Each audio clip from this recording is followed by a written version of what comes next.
Dollar के मुकाबले रुपए में लगातार कमजोरी जारी है। आज भी रुपया 79 रुपये 95 पैसे के रिकॉर्ड निचले स्तर पर पहुंच गया। रुपए की कमजोरी पर और ज्यादा जानकारी देने के लिए हमारे सहयोगी विश्व मोहन जुड़ गए।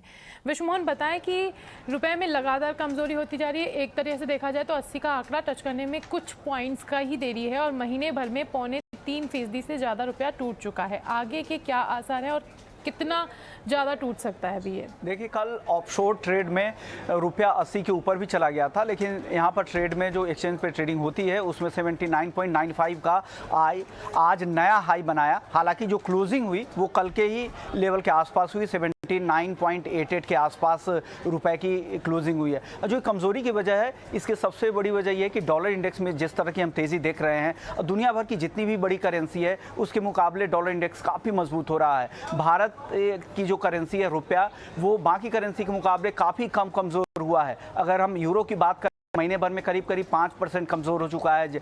जापानी येन हो या फिर पाउंड हो या फिर ऑस्ट्रेलियन डॉलर हो, बाकी करेंसी में भी 4 से 5% तक की गिरावट महीने भर में आ चुकी है, जबकि रुपया महीने भर में करीब 2.5% की गिरावट आई है। और ये जो गिरावट इसलिए है कि दुनिया भर के सेंट्रल बैंकों का फोकस अब बढ़ गया है महंगाई कम करने पर। ग्रोथ अब किसी का फोकस फिलहाल नहीं है। इस वजह से अब सेफ हेवन के तौर पर डॉलर की मांग लगातार बढ़ती जा रही है। पहले क्या होता था, सेफ हेवन के तौर पर गोल्ड की डिमांड बढ़ती थी। इस पिछले 2 बार से, कोरोना के समय से, डॉलर की सेफ हेवन बाइंग लगातार दिखती है जब भी मुश्किल वक्त आता है रिसेशनरी पीरियड में, तो वही फायदा डॉलर उठा रहा है। कल हमने देखा 109 के काफी ऊपर चला गया था। 2 दशक से ज्यादा के ऊपरी स्तर पर डॉलर इंडेक्स है। हालांकि आज हल्की तेजी है, लेकिन अभी भी 108 के ऊपर बना हुआ, और यही वजह है कि बाकी सभी करेंसी पर जो जो डॉलर दबाव बना रहा है उसका इफेक्ट यहाँ रुपए पर भी पास ऑन हो रहा है और रुपया भी कमजोर हो रहा है।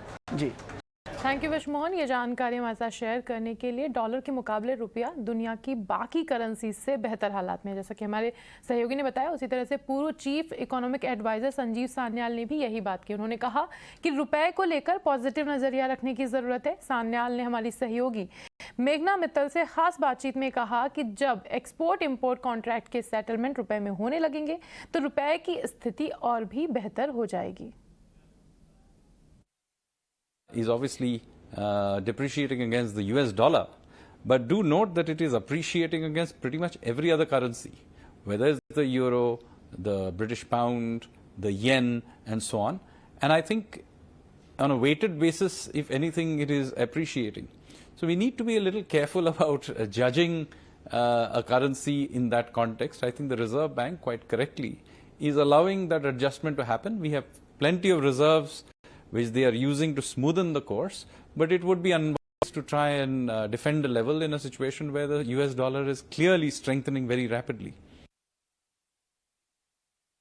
Internationalization and allowing of rupee settlements, rupee-based settlements for our external trade, I think that's a very major measure in the medium to long term. I don't think that has too many short-term implications.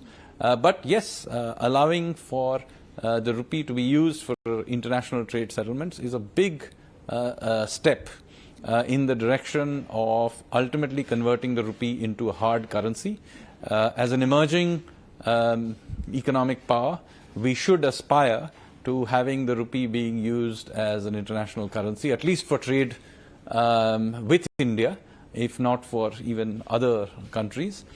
We should aspire for it to be a reserve currency. We should aspire for the rupee to be a part of, the IMF's SDR basket, for example, and so on. और एक बार फिर से चलते हैं अपने सहयोगी विश्व मोहन के पास कमोडिटी मार्केट के आज के एक्शन के बारे में जानने के लिए। विश्व मोहन, बताएं कि क्या खास रहा आज के कमोडिटी मार्केट में? कमोडिटी मार्केट में आज सबसे खास रहा कि MCX पर गोल्ड ने 50,000 के अहम स्तर को तोड़ दिया और उसके नीचे ट्रेड कर रहा है फिलहाल। चांदी की बात करें तो चांदी भी करीब 23 महीने, करीब 2 साल के निचले स्तर पर कारोबार कर रही है। MCX पर 54,500 के आसपास, कॉमेक्स पर चांदी $18 तक फिसल चुकी है। यही हाल बेस मेटल्स का है। बेस मेटल्स में चौतरफा गिरावट दिख रही है। कॉपर 20 महीने के निचले स्तर पर है, जिंक 10 महीने के निचले स्तर पर है, एल्युमिनियम 1 साल के निचले स्तर पर है।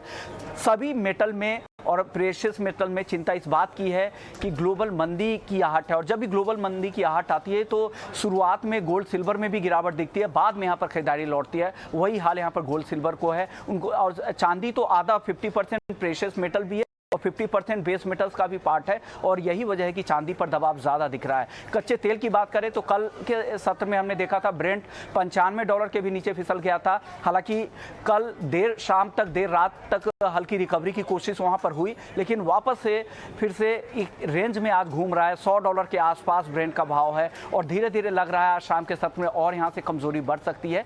तो पूरे ही कमोडिटी मार्केट में एक ग्लोबल मंदी की चिंता हावी हो रही है, और पूरे ही कमोडिटी पर यहाँ पर दबाव बनता आज दिख रहा है फिर से। थैंक यू विश मोहन, ये सारी जानकारी हमारे साथ शेयर करने के लिए। और अब बात करते हैं रिजल्ट्स की। L&T टेक के जून तिमाही के नतीजे आ चुके हैं। कंपनी के मुनाफे और आय दोनों में बढ़ोतरी देखने को मिली है। कंपनी का मुनाफा 262 करोड़ से बढ़कर के 274 करोड़ रुपए हो गया है। वहीं आय की बात करें तो ये 1756 करोड़ रुपए से बढ़कर अब 1874 करोड़ रुपए हो चुकी है। एबिटा मार्जिन 18.6% से घटकर 18.4% हो गई है।